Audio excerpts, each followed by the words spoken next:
Greetings everyone. In this video I will be covering the topic of energy healing and the energy of food. Those who practice energy healing often speak about raising your vibration or enhancing your energy field, making it more balanced, more harmonious, more coherent. We know that different things can influence the state of our energy field, our thoughts, our emotions, things in our environment, and of course things that we ingest or consume, such as foods, supplements, medicines, beverages, and so on, will have an effect on the state of our energy. For those that want to have a higher vibrational state, to have their energy field become more healthy, more harmonious, it would be helpful to be more conscious of what we are consuming and how we're consuming it. When people eat, they're often in a distressed emotional state and not actually assimilating that food or that substance in an ideal manner. So one part of how we process the foods that we consume is the state of consciousness that we're in as we're ingesting the food. We could learn to be more mindful as we're eating, to consciously chew our food, to savor the taste of it, to feel grateful for this food that the earth has provided to us.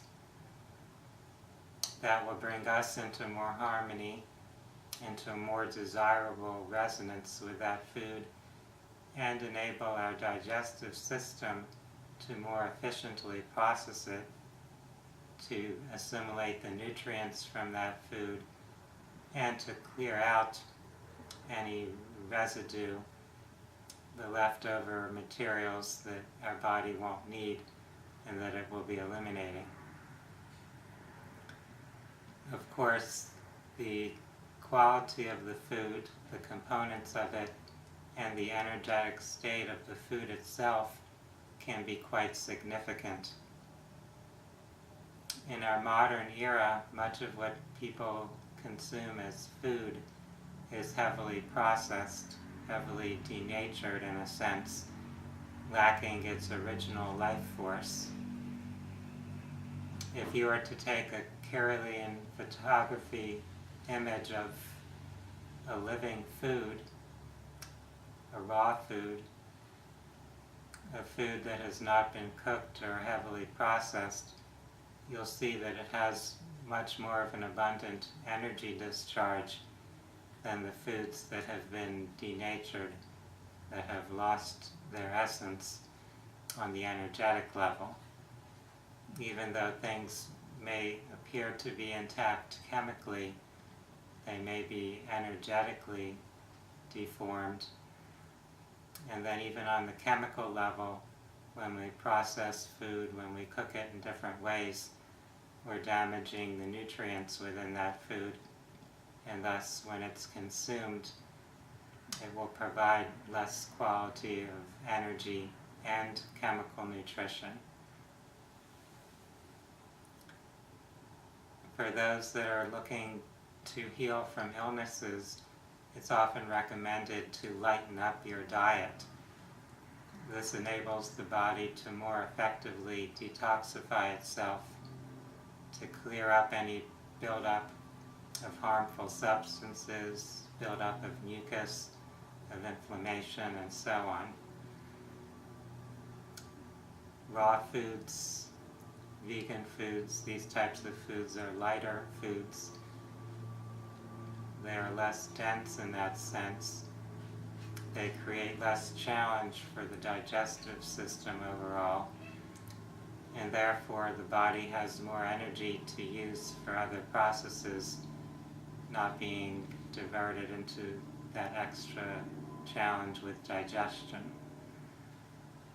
This is why juicing foods is often recommended for those that are cleansing or detoxing or facing a major health crisis. When you juice a food, you are getting much of the nutritional value of it, but without the extra fiber, the extra components that would create more work for the digestive system. So the body is able to more quickly assimilate those nutrients, and it won't have to work as hard in the elimination process. Different foods have different energetic properties, different elemental properties. Some are more yin, others are more yang. Some are more watery, some are more fiery. So we can look at those different types of properties of foods to see how they might individually benefit us and help our own energy system come into more balance.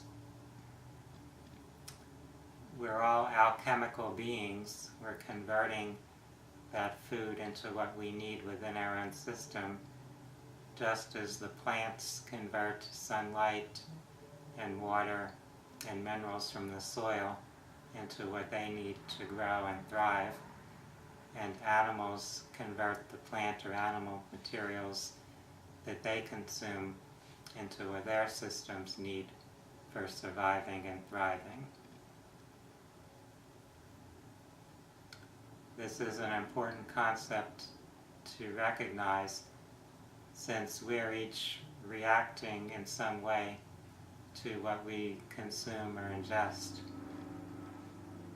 We can look at foods on the surface chemical level, but it's also to look more deeply at the energetic and information level.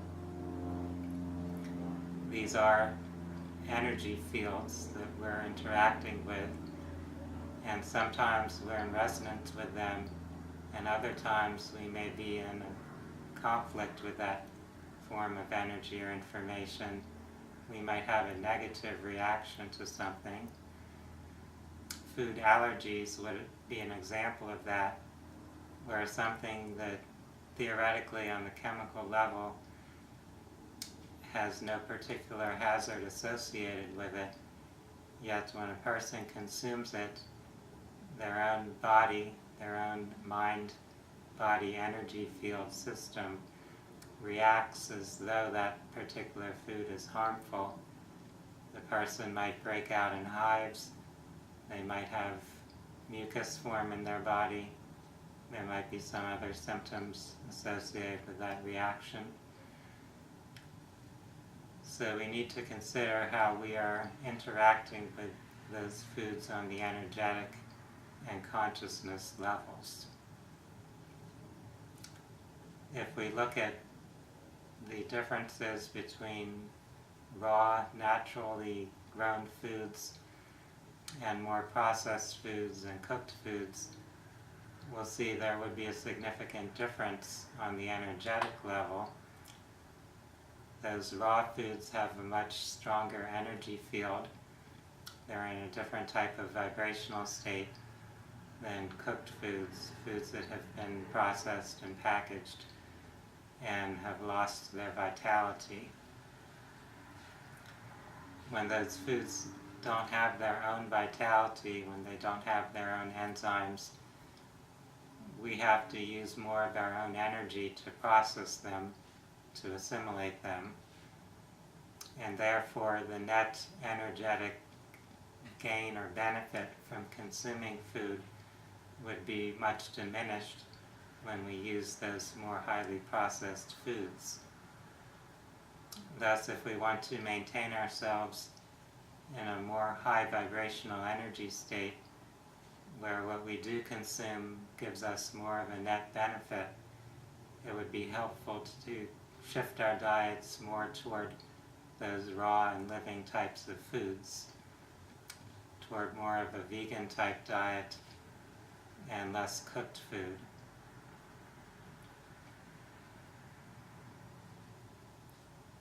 For those that practice healing work, where they're creating a state within themselves to be a conduit or channel for that high frequency spiritual energy to stream through them, to be radiated and projected to help facilitate healing, it can be recognized that the food you eat can affect how clear you are as a channel, how well you're able to open up to that flow or stream of higher frequency energy. This is similar to how our psychological state can affect our ability to be a channel for that energy. When we're stressed out, when we're angry or anxious, we're essentially in a state of resistance to divine energy. And when we fill our bodies with foods that are very dense or toxic, then our body is contributing to a state of resistance. It's becoming weighed down and not able to handle as much light. It won't be able to stream through as much of that ethereal type energy. Thus, if you do a lot of energy healing work, you might notice that your body, your energy system, naturally wants to shift to a lighter diet.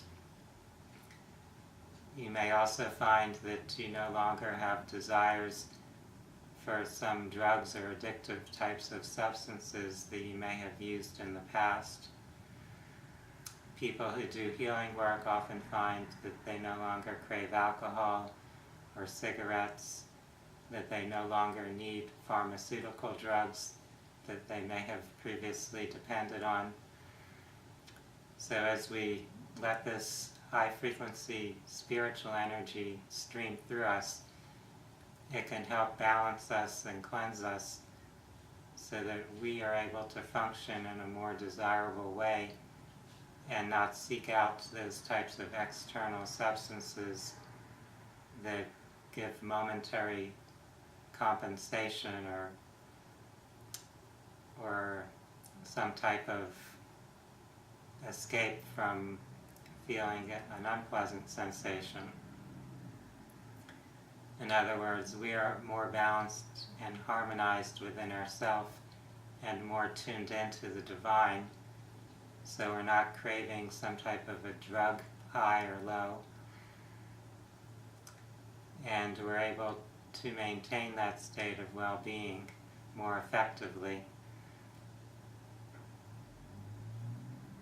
Whether you're looking to heal yourself or to serve as a channel of healing for others, it would be helpful to be more conscious of the different aspects of food and eating, both the process of eating, the mindfulness that can be applied, and the actual contents, the chemical, electromagnetic, and energetic qualities of the food. We don't want to obsess about it, to be anxious or fearful about consuming something that might not be ideal, but in a reasonable way we do want to be conscious of what we're consuming, to be aware that it's affecting our own health, our own energy state, our own ability to function at our optimal level in all aspects of our lives. The more energized, the more healthy, the more abundant our energy flow, the more we can create and accomplish as we go through this human experience. I hope that this discussion has given each of you some insight or ideas, some things to ponder about energy healing, about maintaining a high vibrational energy state for yourself, and how food consumption, the quality and quantities of food, can affect that. I appreciate each of you for taking your time to view this video, and I would welcome each of you to watch more of my YouTube presentations, as well as to visit my website at www.phinsights.com That's PHINSIGHTS.com. I wish everyone a wonderful day. Namaste.